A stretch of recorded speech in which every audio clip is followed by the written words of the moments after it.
Hi, my name is Jason Grenges, and I wanted to share with you the details of a custom Hammond organ project here that I recently completed. This was built for private use. I've been getting a lot of questions about people wanting to borrow it or rent it, as well as some of the features that it has. So I thought I'd create this YouTube video and kind of walk you through some of the process behind the creation of this organ and its features.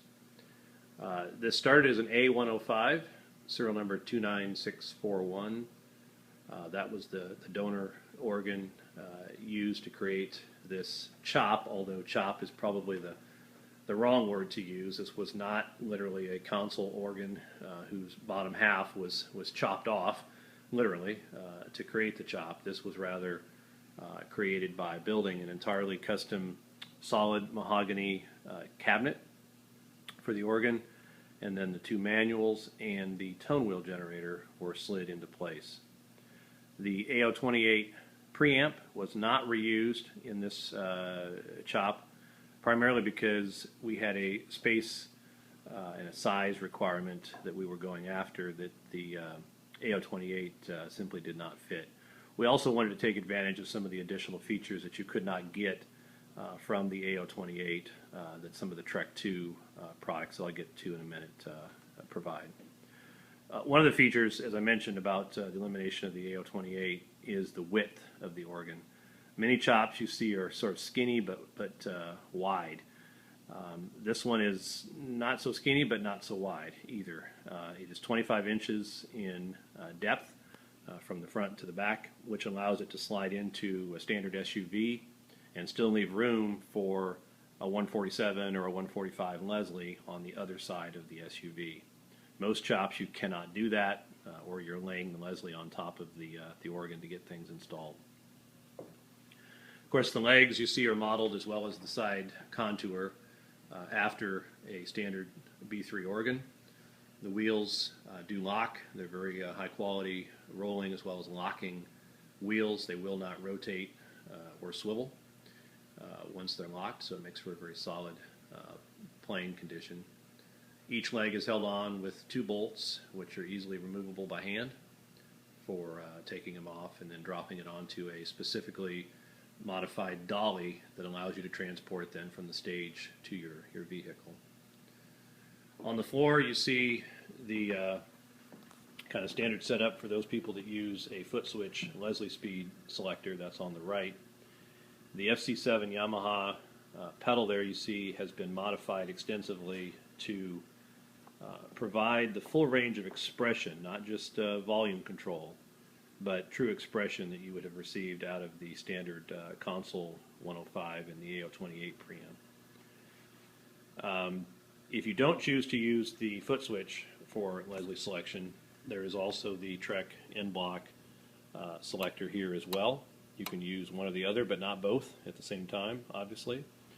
When you are using the foot switch for selecting your speeds, the LED indicator here on the deck of the organ will light up when you are on the tremolo or fast Leslie setting. Above the Leslie switch selector is the reverb level coming from the Trek reverb tank. Here on this end block we have the bass and treble EQ settings, the overall organ level setting, and the percussion level setting. In this position where the old reverb knob, for those of you familiar with the A100 series organs, this is where the reverb knob sat. I've replaced that with a powered USB jack. You see a gooseneck LED light currently plugged into there, which helps facilitate some light on dark stages or for reading music if you're needing to do that. You could plug a standard cell phone into here and just charge your cell phone during the gig too if you wanted to, or keep your iPad charged up, whatever. And then right in front of that is a 1/8 inch stereo phono output, and that's for headphones. That's wired up as a headphone jack. You can simply practice without anybody hearing you if you plug in a pair of headphones. Standard drawbars, all that was left stock from the donor organ. Standard on, off, and run switches. This little light right here, I guess it's a sensor, is an IR sensor for this remote control. As you might have noticed, the lights on the bottom of the organ have been cycling through various colors, and that's just an extra effect. It can be turned on or off if you don't like it, but it just gives a nice lighting effect on stage for the performer.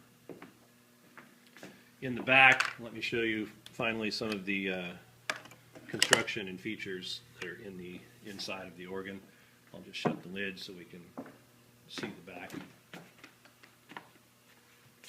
On the left are the Leslie connectors. There's 147, 122, and all 11-pin style sockets there, Amphenol. And on the right is where the pedals are plugging in, the expression pedal that we just showed you, the tremolo switch, and then this is the VIB3 module sold by Trek. It allows for driving the Neo Systems ventilator unit, so this would be the control line for the ventilator itself, and then this is just a standard 1/4 inch output. It could go to the ventilator or any other external amplifier that you want. Currently not wired, but in the process of being completed are the bass pedals from this organ.